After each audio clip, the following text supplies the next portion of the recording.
भुल्नुहोस् हिजोका युद्धहरू। न त अब यहाँ ल्यान्डको लागि लडाईँ हुनेछ, न त ओइलको लागि। आजका शक्तिशाली देशहरू अब एउटा नयाँ युद्धमा लागिसकेका छन्, त्यो हो एआई अर्थात् आर्टिफिसियल इन्टेलिजेन्स। विश्वका शक्तिशाली देशहरू जस्तै युएस, चाइना, युरोपले एआई को डेभलपमेन्ट ट्रेनमा ट्रिलियन्स डलर्स खर्च गरिरहेको छ। किन? कि एआई लाई कन्ट्रोल गर्ने देशहरू नै फ्युचरको सुपर पावर हो त?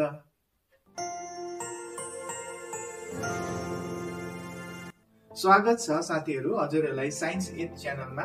आज हामी यस भिडियोमा एआई रेसको सबैभन्दा ठुलो रहस्यहरूबाट पर्दा उठाउनेछौँ र भिडियो एकदमै इन्ट्रेस्टिङ हुनेवाला छ र हजुरहरू यस भिडियोको अन्तसम्म रहनुहोला। र हजुरहरू कोही यस च्यानलमा नयाँ हुनुहुन्छ भने यो च्यानललाई सब्स्क्राइब गर्नुहोस् ताकि तपाईहरुले यस्तै इन्ट्रेस्टिङ र नलेजेबल भिडियो पाउनुहुनेछ। अब जानौं एआई के हो र देशहरू यसको पछाडि किन लागेका छन् त।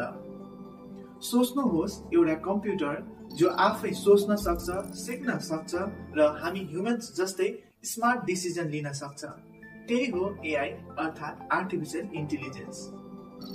अझै डिटेल्समा जान्नु हो भने एआई भनेको मेसिन्सलाई हामी ह्युमन जस्तै सोच्ने पावर दिनु, डाटा एनालाइज गर्ने, कम्प्लेक्स प्रब्लम सल्भ गर्ने अनि इभन क्रिएटिभिटीमा हामी ह्युमन्सलाई बिट गर्ने।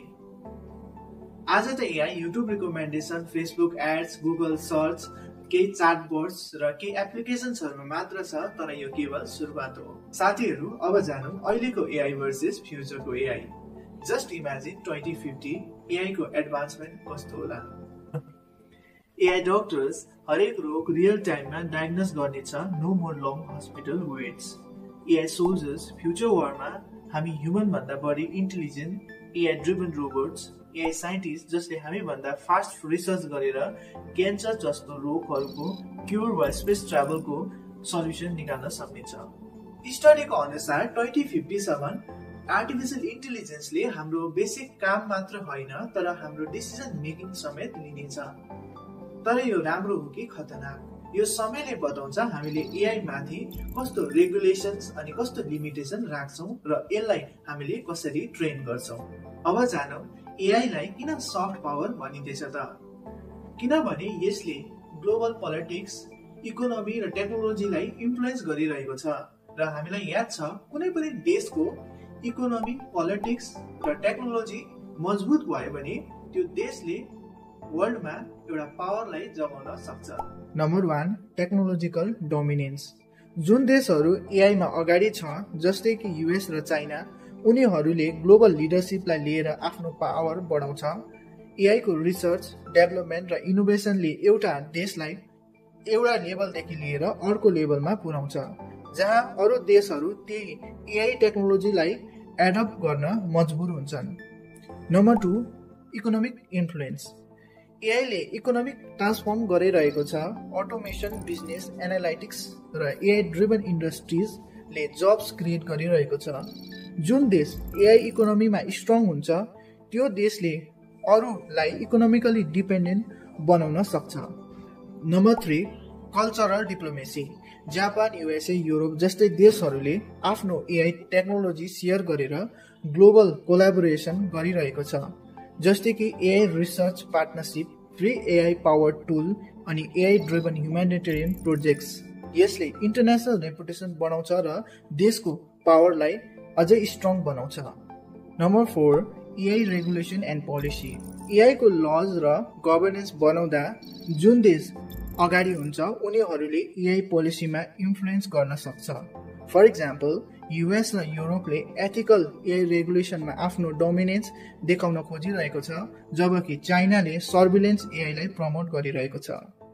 र यस्तो खालको रुल र यस्तो खालको रेगुलेसनलाई बनाएर कुनै पनि कन्ट्रीले एउटा कुनै पनि एआई टुल या सफ्टवेयरलाई वर्ल्डसँग सेयर गर्छ भने त्यो कन्ट्रीकोमा टोटल कन्ट्रोल हुन्छ र कसैले पनि डाटा या प्रम्प्टलाई एआई लाई दिँदाखेरि त्यो कन्ट्रीकोमा total data and total control हुन्छ। अन्त भनिन्छ अहिलेको समयमा डाटा इज द पावर र यही कारणले गर्दाखेरि यो प्रकारले पनि एआई लाई आजको समयमा एउटा सफ्ट पावर मानिएको छ। साथीहरू, अब हामी जान्ने छौं एआई आर्म रेस भनेको के हो। एआई आर्म रेस भनेको एउटा सुपर इन्टेलिजेन्स एआई बनाउने एउटा ग्लोबल कम्पिटिसन हो जहाँ एआई सर्भेलेन्स र सेक्युरिटीको लागि बनाइन्छ। अब जानौं एआई आर्म रेस कसरी सुरु भयो त। यो धेरै साल अगाडिदेखि थियो, तर 2010 देखि यसको डेभलपमेन्टमा र यसको एडभान्समेन्टमा धेरै तीव्रता बढेर गयो। Specially deep learning, machine learning, अटोमेसनले एआईलाई अझै नेक्स्ट लेभलमा पुर्यायो। 2016 मा एउटा एक्सपेरिमेन्ट गरियो। गुगलको डिप माइन्ड एआईले साउथ कोरियाको वर्ल्ड च्याम्पियनलाई गो गेममा हरायो, जसले एआई को रियल पावर देखाउने काम गर्यो। चाइनाले 2017 मा एनाउन्स गरेको छ कि बाइ 2030 सम्म चाइना एआई वर्ल्ड लिडर हुन्छ। युएसए पनि एआई मिलिटरी अनि बिजनेस सेक्टरमा एग्रेसिभली काम गरिरहेको छ। यो सबैले एआई आर्म रेस स्टार्ट गर्न मद्दत गर्यो।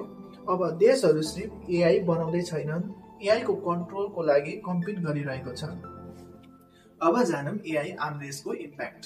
Number 1, military AI, self driving drones, AI powered cyber attack अनि अटोनोमस वेपन्सले वरको नेचरलाई नै चेन्ज गरिदिन्छ। इकोनोमिक पावर, जुन देश एआईमा अगाडि हुन्छ त्यो देशको इकोनोमी फास्ट ग्रो हुन्छ। एआई ड्रिभन अटोमेसनले जबको नेचरलाई नै बदलाइदिन्छ। Ethical and misinformation, AI generated fake news, deep fakes अनि बायस्ड एआई डिसिजन मेकिङले सोसाइटीमा न्युज प्रतिको ट्रस्टलाई नै हटाइदिन सक्छ।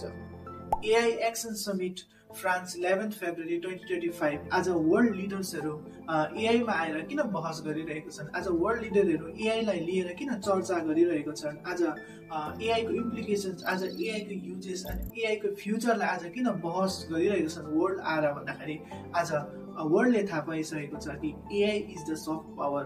फ्युचरमा जुन कन्ट्रीले एआईमा एडभान्स काम गर्नेछ, जुन कन्ट्रीले एआई डेभलप गर्नेछ, advance AI, deep mind AI है, जेनेरेटिभ एआई डेभलप गर्नेछ, त्यो कन्ट्रीले फ्युचर वर्ल्डलाई नै कन्ट्रोल गर्न सक्नेछ। वर्ल्डको डिसिजन मेकिङ, वर्ल्डको ग्लोबल पोलिटिक्स, वर्ल्डको इकोनोमी र वर्ल्डको टेक्नोलोजीलाई कन्ट्रोल गर्न सक्नेछ। यो कुराहरू आज वर्ल्ड लिडर्सहरूले बुझिसकेका छन्, आज वर्ल्डको देशहरूले यो कुराहरूलाई बुझिसकेका छन् है।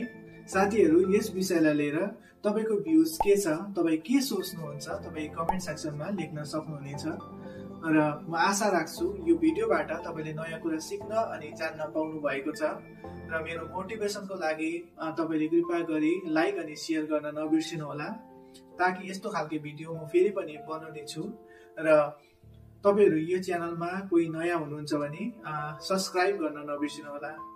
Till then, stay curious, keep learning. Thank you.